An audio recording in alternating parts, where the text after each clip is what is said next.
ആസിഫ് ആ സമയത്ത് കൊത്തിൽ അഭിനയിച്ചുകൊണ്ടിരിക്കുക. അപ്പോൾ കൊത്തിന് താടിയൊക്കെ ഉണ്ട്. അപ്പം ഞങ്ങൾ മീറ്റ് ചെയ്തപ്പം പറഞ്ഞു താടി മാം എടുക്കാൻ പറ്റില്ല, ലുക്ക് കണ്ടിന്യൂറ്റി പ്രശ്നമാവും. പിന്നെ ഞാൻ പറഞ്ഞു നമുക്ക് ലുക്ക്, എനിക്ക് ഇങ്ങനത്തെ ഒരു ലുക്കല്ല വേണ്ടത്. അപ്പം അങ്ങനെയാണ് നമ്മൾ വിഗ് എന്നുള്ളൊരു, പുള്ളിക്ക് ഹെയർ ഇതുവരെ പുള്ളി വിഗ് വെച്ച് അഭിനയിച്ചിട്ടില്ല. ആദ്യത്തെ സിനിമ വിൽപ്പനയാണ്. സംവിധാന രംഗത്തേക്ക് വരണം, അത് മനോരഥങ്ങളിലൂടെ ആയിരിക്കണം എന്നുള്ളൊരു തീരുമാനം ഉണ്ടായിരുന്നു? അതോ ഇങ്ങനൊരു കഥയുണ്ട് എങ്കിലും ഒന്ന് സംവിധാനം ചെയ്തിരിക്കാം എന്നുള്ളൊരു ടേക്കായിരുന്നു? എങ്ങനെയാണ് സംവിധാനത്തിലേക്ക് വരുന്നത്? അത് വളരെ യാദൃശ്ചികമായിട്ട് സംഭവിച്ചതാണ്. എനിക്കിതിൽ എൻ്റെ ജോലി ക്രിയേറ്റീവായിട്ടുള്ള കാര്യങ്ങളിൽ ഹെൽപ്പ് ചെയ്യുക. പിന്നെ ഇതിൻ്റെ ലൈൻ പ്രൊഡക്ഷൻ ചെയ്തത് എൻ്റെ കമ്പനിയാണ്. അപ്പോൾ ഞാനും സുധീർ അമ്പലപ്പാടും കൂടിയുള്ള കമ്പനി. അപ്പോൾ ആ ഒരു കാര്യങ്ങളും ആക്ച്വൽ എക്സിക്യൂഷൻ പ്രൊഡ്യൂസേഴ്സ് സരിഗമയാണെങ്കിലും ഇതിൻ്റെ ഡേ ടു ഡേ ഷൂട്ട് എക്സിക്യൂഷനൊക്കെ നമ്മളാണ് ചെയ്തത്. എന്താണെന്ന് വെച്ചാൽ to ensure that everything happens on time and smoothly. പിന്നെ ഞാൻ പറഞ്ഞല്ലോ ഡിറക്ഷൻ, ആ വിൽപ്പന എന്നുള്ള കഥ വേറൊരു ഡയറക്ടർ ഒരു നോർത്ത് ഇന്ത്യൻ ആക്ട്രസിനെ വെച്ച് ചെയ്യാൻ ആദ്യം തീരുമാനമായതാണ്. പിന്നെ ചില കാരണങ്ങൾ കൊണ്ട് അത് നടക്കാതെ പോയി. അപ്പോൾ ആ കഥ വേണ്ട എന്ന് തന്നെ നമ്മൾ തീരുമാനിച്ചു, വേറെ ഏതെങ്കിലും സ്റ്റോറി നോക്കാം.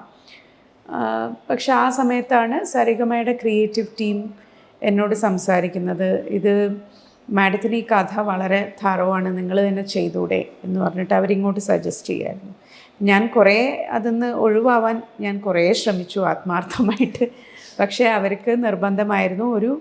പിന്നെ ഒരു സ്ത്രീയുടെ മനസ്സിലൂടെ കടന്നു പോകുന്ന, അവരുടെ ജീവിതത്തിലൊരു വളരെ നിർണായക ഘട്ടത്തിലൂടെ കടന്നു പോകുന്ന ഒരു കഥയാണ്. അപ്പോൾ അതുകൊണ്ട് തന്നെ എനിക്ക് വിൽപ്പനയിലത്തെ ആ ഗീത പാരേഖ് എന്ന് പറഞ്ഞ ക്യാരക്ടറിൻ്റെ ഒരു ആർക്ക് നല്ലോണം എൻ്റെ മനസ്സിലുണ്ട്. അപ്പോൾ ആ ഒരു ധൈര്യം മാത്രമായിരുന്നു. പിന്നെ ഒരുപാട് സപ്പോർട്ട് ചെയ്തത് സന്തോഷ് ശിവൻ സാറാണ്. സന്തോഷ് ചേട്ടനാണ് ശരിക്കും പറഞ്ഞാൽ നിനക്കത് ചെയ്യാൻ പറ്റും, നീ ചെയ്താൽ നന്നാവും എന്നുള്ള ഒരു ധൈര്യം എനിക്ക് തന്നത് അദ്ദേഹമാണ്. So I'm very grateful to him. പിന്നെ ആസിഫ് ഇത്രയും പേരെടുത്തൊരു ആക്ടറായിട്ടും കൂടി ഒരു തുടക്കക്കാരിയായ എന്നെ പരിഗണിച്ചു, എന്നെ ട്രസ്റ്റ് ചെയ്തു ഈ കഥയെ വെച്ച്. അതുപോലെ മധുബാല, ഞാൻ 2 സൂം മീറ്റിംഗാണ് ആകെ ചെയ്തത് അവരുടെ അടുത്ത് ബിഫോർ ദ ഷൂട്ട്. എനിക്ക് നേരിട്ട് കാണാനൊന്നും പറ്റിയില്ല, കോവിഡ് ആയത് കാരണം നമുക്ക് ട്രാവലൊക്കെ റെസ്ട്രിക്റ്റഡ് ആയിരുന്നു. പക്ഷെ എങ്കിൽ കൂടിയും അവരും വളരെ നന്നായി വന്ന് സഹകരിച്ചു. So I am really grateful. അത് വളരെ യാദൃശ്ചികമായിട്ട് സംഭവിച്ചതാണ്, വളരെ കോൺഷ്യസ് ഡിസിഷനേ അല്ല. ഇതിൽ ആസിഫലിയുടെ ഒരു ക്യാരക്ടർ കാണുമ്പോൾ നമുക്ക് പഴയ ശങ്കറിനെയൊക്കെ ഓർമ്മ വരുന്ന ഒരു കാലഘട്ടം തോന്നും. ഇപ്പം വിൽപ്പന എന്ന് പറയുന്നത് നമ്മൾ ആളുകൾ അത് കഥ കൺസീവ് ചെയ്യുന്നത് പലതരത്തിലായിരിക്കാം, പക്ഷെ നടക്കുന്ന ഒരു കാലഘട്ടത്തിനെ റിഫ്ലക്റ്റ് ചെയ്യുന്ന രീതിയിൽ ഇത്തരത്തിലായിരിക്കണം ആ കഥാപാത്രം എന്നുള്ള ഒരു മൈൻഡ് വരുന്നത് എപ്പോഴാണ്? അത് വായിക്കുമ്പോൾ തന്നെ നേരത്തെ ഉള്ളതായിരുന്നോ? ഇത് ലേറ്റ് 1980s സെറ്റ് ചെയ്ത കഥയാണ്. അപ്പോൾ നമ്മൾ എല്ലാ സ്റ്റോറീസും അതത് പീരിയഡിൽ സെറ്റ് ചെയ്ത് അങ്ങനെ തന്നെയാണ് ഷൂട്ട് ചെയ്തിട്ടുള്ളത്.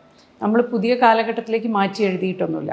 എന്താണോ കഥ അതേ കാലഘട്ടം പിടിച്ചുകൊണ്ട് തന്നെയാണ് എല്ലാ കഥകളും ഷൂട്ട് ചെയ്തിട്ടുള്ളത്. അപ്പോൾ ലേറ്റ് 1980s വരുമ്പോൾ ലുക്കും കാര്യങ്ങളൊക്കെ, ആസിഫ് ആ സമയത്ത് കൊത്തിൽ അഭിനയിച്ചുകൊണ്ടിരിക്കുക. അപ്പോൾ കൊത്തിന് താടിയൊക്കെ ഉണ്ട്. അപ്പം ഞങ്ങൾ മീറ്റ് ചെയ്തപ്പം പറഞ്ഞു താടി മാം എടുക്കാൻ പറ്റില്ല, ലുക്ക് കണ്ടിന്യൂറ്റി പ്രശ്നമാവും. പിന്നെ ഞാൻ പറഞ്ഞു നമുക്ക് ലുക്ക്, എനിക്ക് ഇങ്ങനത്തെ ഒരു ലുക്കല്ല വേണ്ടത്. അപ്പോൾ അങ്ങനെയാണ് നമ്മൾ വിഗ് എന്നുള്ളൊരു, പുള്ളിക്ക് ഹെയർ ഇതുവരെ പുള്ളി വിഗ് വെച്ച് അഭിനയിച്ചിട്ടില്ല. ആദ്യത്തെ സിനിമ വിൽപ്പനയാണ്. കുറച്ച് പുള്ളിക്ക് ഡിസ്കംഫർട്ടൊക്കെ ഉണ്ടായിരുന്നു. പക്ഷേ നമുക്ക് ചില കഥകൾ വായിക്കുമ്പോൾ നമ്മുടെ ഒരാളുടെ ഒരു രൂപം, പിന്നെ ആ കാലഘട്ടം, ഇതൊക്കെ നമ്മൾ മനസ്സിൽ വെച്ചുകൊണ്ടാണല്ലോ ലുക്കും അതിൻ്റെ എൻവയറമെൻറ്റും ഒക്കെ ഡിസൈൻ ചെയ്യുന്നത്. അപ്പം അങ്ങനെയാണ് ആ ക്യാരക്ടർ അങ്ങനെ വന്നത്.